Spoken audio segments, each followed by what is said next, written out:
Trabajo con grupos vulnerables, pero lo que hemos identificado en estos trabajos es justamente experiencias con personas que tienen una condición, una situación de vida en particular, y creímos valioso entonces ver cómo el trabajo desde el discurso se involucraba con estas experiencias, con estas vidas, ¿sí? En el primer caso escucharemos a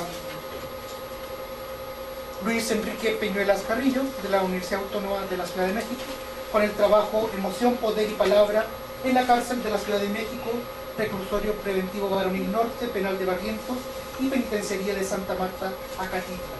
Y posteriormente escucharemos el trabajo de Jorge Eduardo Urias Vázquez y Daniel Barragán Trejo, de la Universidad de Guadalajara. Nos acompaña acá Jorge, con su propuesta La construcción discursiva de la identidad en jóvenes con enfermedad renal crónica sin seguridad social en Guadalajara, Jalisco. Bien, los dejo primero entonces con Luis.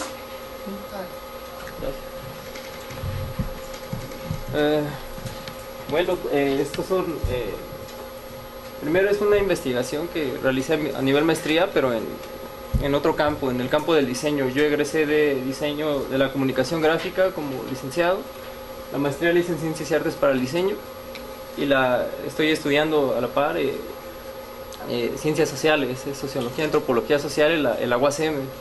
Entonces van a ver de repente, bueno, digamos, me ubico desde la epistemología de la complejidad para poder hacer transdisciplina de repente entre conceptos de distintas disciplinas, ¿no? Para poder abordar esta investigación. Bueno, son primeros resultados, o sea, no es una investigación terminada, es una investigación que se sigue construyendo.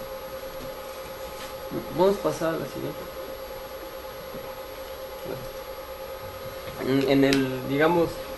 En el eje, ¿no hay un antes?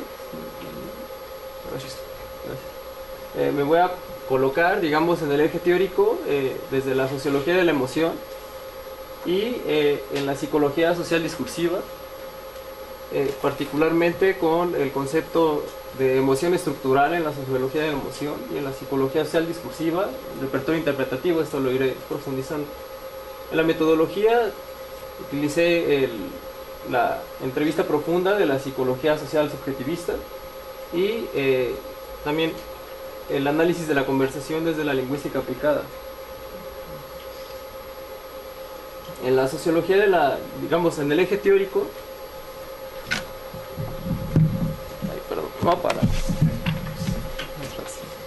en el eje teórico estoy en la psicología social discursiva, digamos, me ubico, o el propósito era poder conocer la emoción de la palabra, cómo poder identificar emociones en el habla. Por eso me ubiqué desde esa postura. ¿En dónde? Bueno, en la cárcel de la Ciudad de México, particularmente el Reclusorio Preventivo Varonil Norte, el Penal de Barrientos y la Penitenciaría de Santa Marta, Acatitla. En la sociología de la emoción me posicioné, digamos, para identificar o relacionar el poder con la emoción. El objetivo digamos, de esta otra línea es relacionar las emociones identificadas en palabras. O sea, ya en el objetivo 1 pude identificar qué emociones se construyen en qué palabras, y en el 2 serían, bueno, ya identifiqué esas emociones, ahora bien, ¿cómo se relacionan esas emociones con el poder? El primer acercamiento teórico desde la psicología social discursiva. Primero voy a presentar a la disciplina. Estudia la práctica cotidiana en el uso del lenguaje. Concibe las emociones como construcciones sociales que se dan a través del lenguaje. Va a diferir, por ejemplo, del enfoque de la neurociencia, que son emociones que se construyen a nivel químico, etcétera, ¿no? Aquí las emociones se construyen afuera, en el discurso, no adentro. Esa es como una primera postura. Después, Estudia la manera como las personas utilizan los recursos lingüísticos disponibles para construir versiones de acontecimientos que tienen consecuencias prácticas que les benefician a los hablantes, y a su vez, digamos, en esta manera como las personas utilizan los recursos lingüísticos, construyen emociones desde esta postura. También la psicología social discursiva estudia el rol performativo del lenguaje para las personas, las metas que las personas alcanzan con su habla, pero siempre relacionado con la emoción. El siguiente, por favor. Digamos, el rol que tiene la psicología social discursiva sobre el lenguaje es que es como la moneda corriente de una sociedad, es arbitrario y convencional. Al aprender su uso, se adquiere aprendizaje sobre las convenciones de su uso. En este sentido, las emociones también son aprendidas y son construidas como una moneda corriente que se van a construir, digámoslo así, en palabras específicas. En el lenguaje, en la psicología social discursiva, se aprenden habilidades ligadas al lenguaje que van más allá de él. Dichas habilidades son retóricas, por ejemplo, culpar, disculpar o justificar. En esta perspectiva no existen estructuras cognitivas o emocionales que sean mediadas entre un interno y un externo. Esta postura estudia las emociones siempre en interacción, pero en el lenguaje, afuera, no adentro del sujeto, sino fuera. Reformula el rol tradicional del lenguaje en la psicología debido a que no se interesa por los estados estructurales internos, ¿no? Esto también le ha llevado a tener algunas críticas a esta psicología social, porque dicen, bueno, entonces no eres una psicología porque no te ubicas adentro del individuo, ¿no? Pero bueno, es una discusión que está por ahí. Siguiente, por favor.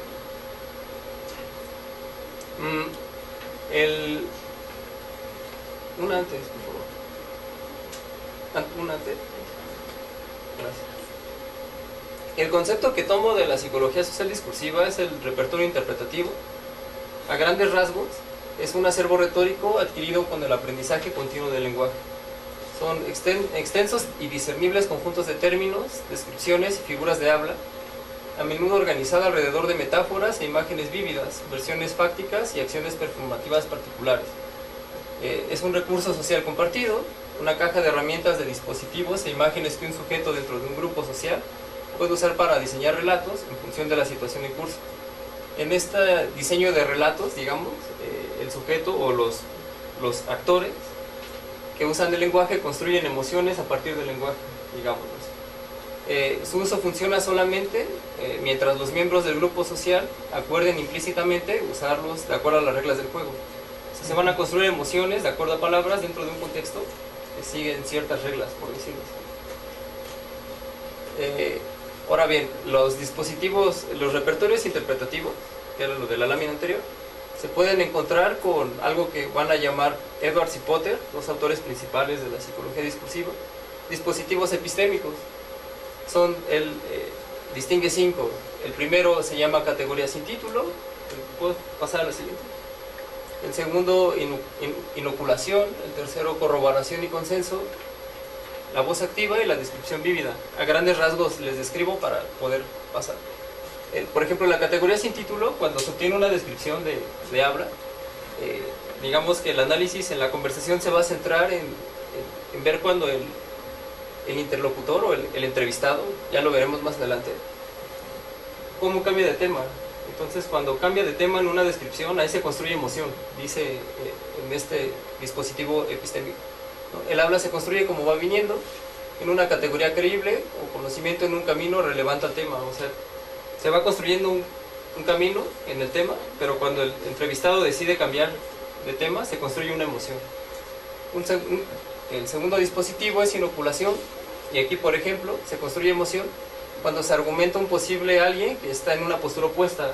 O sea, los hablantes están pensando, ¿no? El entrevistado en cierta pregunta, como en alguien que les está como cuestionando internamente. Cuando eso se detecta en el habla, se está construyendo emoción. Ese sería otro dispositivo epistémico. Otro, por ejemplo, corroboración y consenso. Se construye la descripción como corroborada por un testigo.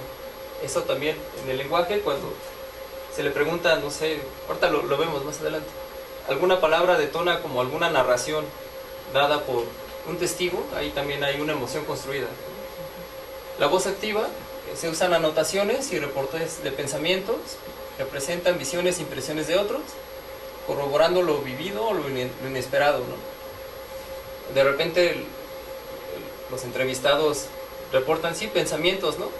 O empiezan a hacer ciertas anotaciones sobre ciertas características específicas de la pregunta, ahí se está construyendo emoción también.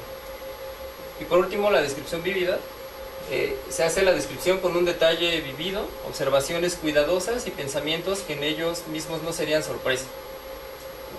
En este caso, digamos, en un fragmento de entrevista, cuando se detecte que el entrevistado está en el detalle, ahí también está construyendo emociones, es como otra forma de detectarlo. Siguiente, por favor. Algunas palabras que se detectaron, digamos, como en la entrevista que se hizo, son, adentro de la cárcel, los repertorios interpretativos ya son estos. Por ejemplo, nahual, nahualear, gatitas, violines, la jefa, aguacate, ñoño, chavo gato, hay pedo, metidas. O sea, son palabras, repertorios interpretativos específicos de estas cárceles, digamos, vamos a ponerlo como de la cárcel de la Ciudad de México, que si se dan afuera de estos entornos, son muy raras, ¿no? O tienen significados muy específicos. No sé, por ejemplo, monstruo, aquí está, ¿no? Es en la escala social, digamos, la estructura social de la cárcel, es el que ocupa el lugar más bajo, y a él en las descripciones, por ejemplo, decían los entrevistados, se le puede hacer lo que sea, se le puede mutilar, se le puede cambiar de género, se le puede decir una cosa porque no tiene nada. Pero ese conjunto de emociones, lo vemos más adelante, se condensan en la palabra monstruo, por ejemplo, ¿no? O por ejemplo la jefa, que sería el polo opuesto a la jerarquía más baja en la estructura social de la cárcel, digamos en la jerarquía carcelaria, es la jefa. Y la jefa es la cabeza de toda la cárcel, y hay como jefas, dice el entrevistado, ¿no? Está la jefa, por ejemplo, de la penitenciaría de Santa Marta, Catitla, que sería, por ejemplo, Rafael Caro Quintero, o están jefas del pueblo, ¿no? Hay varios jefes, o jefas de celda, o sea, como que todos tienen jefes, ¿no? Pero les dicen jefa. Ese sería como el polo opuesto, por ejemplo, el monstruo, etcétera. Bueno, ahorita los seguimos viendo, pero el chiste es que estos repertorios interpretativos tienen en sí emociones condensadas adentro de ellas, ¿no? Hablar por ejemplo, hasta en los perros hay razas, dice, ¿no? En ese repertorio interpretativo hay, por ejemplo, intolerancia, ¿no? O hay una preocupación por distinción, ¿no? Etcétera. Ahorita lo seguimos viendo. En total, bueno, la anterior, hay 60 repertorios interpretativos, ¿no? Que se encontraron en la investigación. Siguiente. Ahora, cruzando esto con la sociología de la emoción, el anterior nos permitió, digamos, en investigación, poder detectar qué emociones particularmente se dan en qué palabras, ¿no? Ahí están las palabras. Ahora bien, no sabemos qué emociones son, y para poder interpretarlas vamos a recurrir a la sociología de la emoción. El concepto que se va a utilizar es el de emoción estructural, y tiene que ver con la emoción como resultado de posiciones estables de poder que perduran en el tiempo en una institución. O sea, las emociones desde este punto de vista se dan como resultado de posiciones estables en una estructura social, y tienen que ver, desde el enfoque de este trabajo, con determinadas palabras. La sociología de la emoción, digamos, va a concebir primero el poder como las acciones coercitivas basadas en la fuerza, amenazantes que utilizan el castigo, y por tanto producen una relación de dominación de un sujeto sobre otro. Este es como el concepto que usa el autor. El autor es Theodore Kemper. Este es el concepto de poder, ¿no? Va a decir el autor que la interacción entre los actores en la dimensión de poder determina las emociones que se darán en los sujetos, ¿no? O sea, depende de cuánto poder tengas, ¿no? O en qué posición de la estructura jerárquica estés, vas a tener determinadas emociones, ¿no? La distribución de poder en una estructura social se da de forma desigual, dice el autor. Se puede dar de tres formas: por insuficiencia de poder, por presencia de poder, o por exceso de poder. Si por ejemplo hay insuficiencia de poder, hay emociones negativas o dolorosas, por ejemplo la culpa, la vergüenza y el miedo. Si hay presencia de poder, se van a dar, por ejemplo, emociones de seguridad o satisfacción.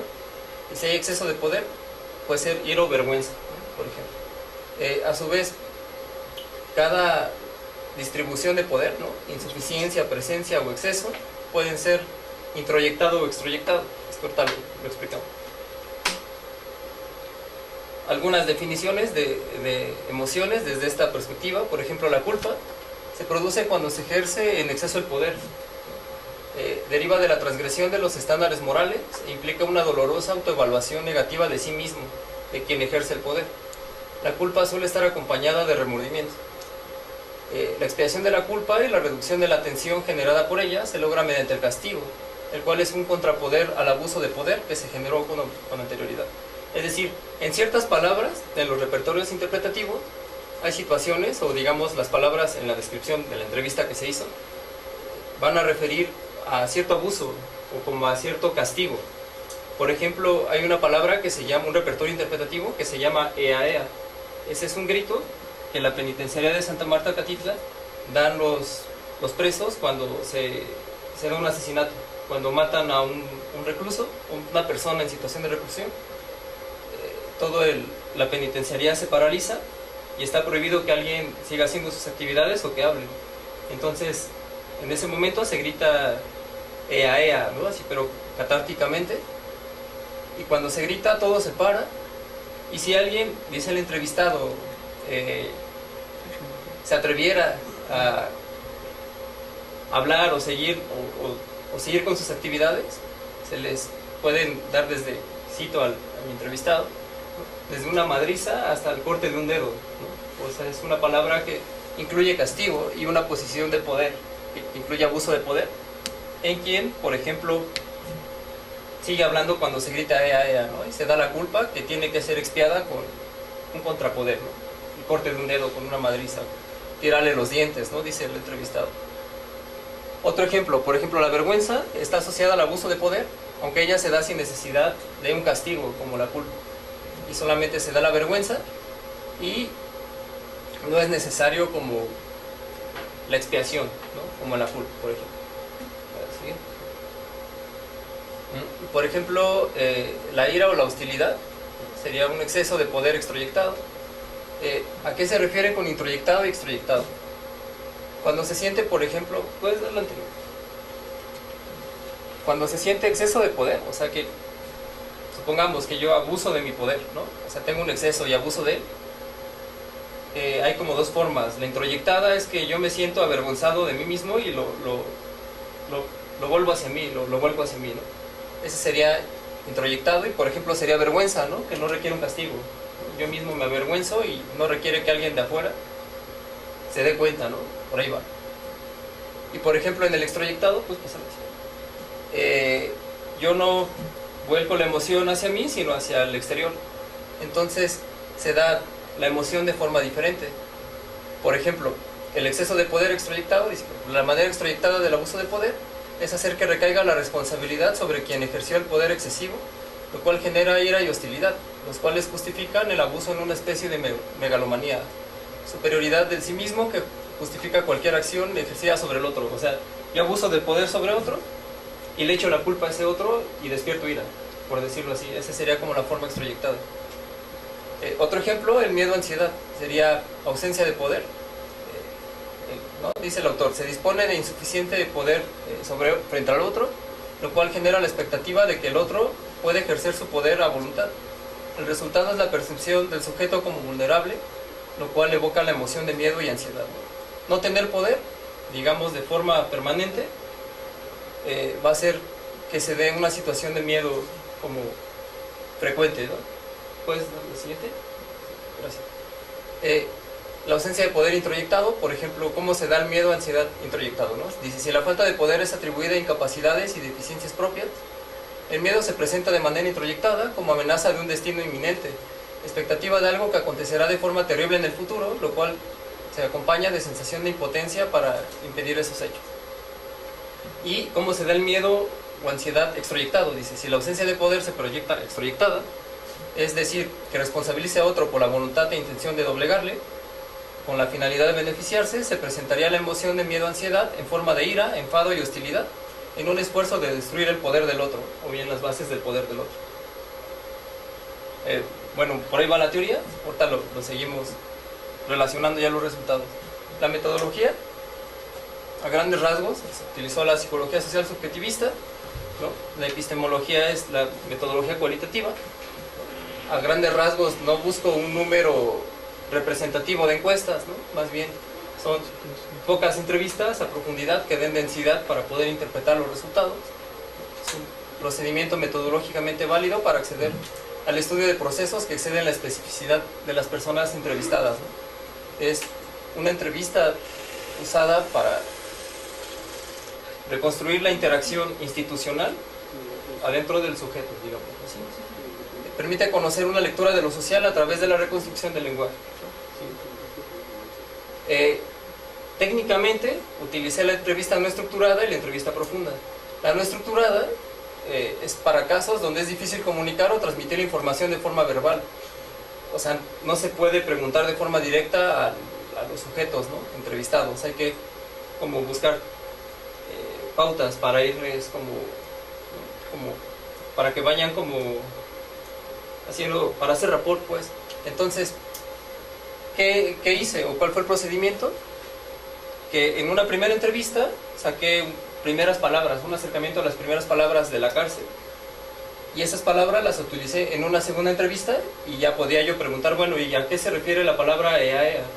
Y entonces el entrevistado digamos, desataba toda una narrativa alrededor de esa palabra, y esa palabra se conectaba con otra, y esa con otra, y así se fuera haciendo.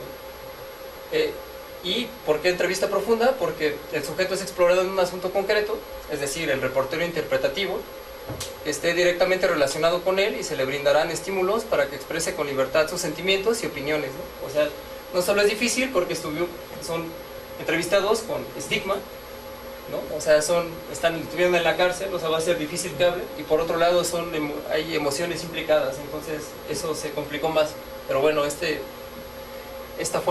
procedimiento metodológico ayudó. Se realizaron 2 entrevistas profundas a sujetos que estuvieron en situación de reclusión, ¿no? No pude entrar, fue muy difícil, ¿no? Se me negó, estuve como un año insistiendo, no pude. Bueno, trabajé con personas que estuvieron en situación de reclusión, uno por más de 7 años y otro por más de 12 años. Ok, el siguiente. A grandes rasgos, el análisis de la conversación me sirvió como formato de transcripción de la entrevista, para poder leer línea a línea la entrevista con los parámetros de la psicología discursiva, para poder identificar dónde se construye emoción. ¿Sí? Los resultados son los siguientes, ¿no? Las emociones negativas que se dieron fueron culpa, ira, vanidad, hostilidad, repugnancia, miedo, impotencia, cobardía, enfado, terror, hostilidad, subyugación, amenaza, alerta, rebelión, indignación y depresión. En total, se dan 122 usos de repertorios interpretativos relacionados con estas 17 emociones. O sea, la mayoría de las emociones que se construyen adentro de la cárcel en el lenguaje son negativas, involucran sufrimiento. La siguiente, por favor. Y las emociones positivas son seguridad, alegría, calma, reconocimiento, respeto, satisfacción, estima, confianza y solidaridad. Y solamente hay 39 usos de estos repertorios interpretativos que se relacionan solo a 9 emociones positivas. Entonces el ambiente en general de la cárcel en la Ciudad de México es de emociones negativas. Siguiente, por favor. ¿Cómo lo relaciono esto con el poder, o qué tiene que ver? Digamos, la estructura social que se infiere a partir de los repertorios interpretativos y las emociones estructurales es que los sujetos que tienen menor poder adentro de la cárcel tienen más posibilidades lingüísticas de caer en situaciones de ausencia de poder, ¿no? O sea, son palabras que involucran emociones que van a apuntar a los sujetos a posiciones, digamos, jerárquicamente menores adentro de la cárcel. Y las palabras que los ponen ahí, por ejemplo, monstruo, ¿no?, son palabras que se usan adentro de forma tan frecuente que van a ir colocando lingüísticamente a los actores en escalas jerárquicas menores. En cambio, solamente hay 39 usos de repertorios interpretativos que van a colocar a personas, a los sujetos que estuvieron en situación de reclusión, en posiciones jerárquicamente altas adentro de la cárcel. Eso por un lado, ¿no? O sea, lingüísticamente el poder es desigual, ¿no? Se van a usar más palabras que van a colocar a los sujetos en posiciones jerárquicas de menor poder, digamos, y menos palabras que van a poner a los sujetos con mayor poder, ¿no? Digamos como el núcleo de la institución, el centro de la estructura social, que serían las jerarquías altas, como la jefa, por ejemplo, ¿no? Aquí estaría la jefa o acá el monstruo. Ahora, la siguiente, por favor. El poder, a modo de conclusión, es lingüísticamente desigual. Hay menos palabras que denominan la presencia o el abuso de poder, y más que van a delimitar la ausencia de poder adentro de la cárcel. Y las emociones negativas están distribuidas también desigualmente de acuerdo al poder. La mayoría de las emociones negativas van a caer en las posiciones jerárquicamente bajas, y la mayor cantidad de emociones positivas van a caer en los sujetos que tienen más poder. A grandes rasgos, pues sería todo.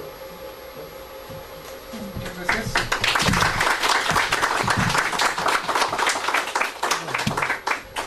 Vuelvo a reiterar que la dinámica es escuchar las dos presentaciones en conjunto, entonces con una invitación para que registren, guarden sus consultas.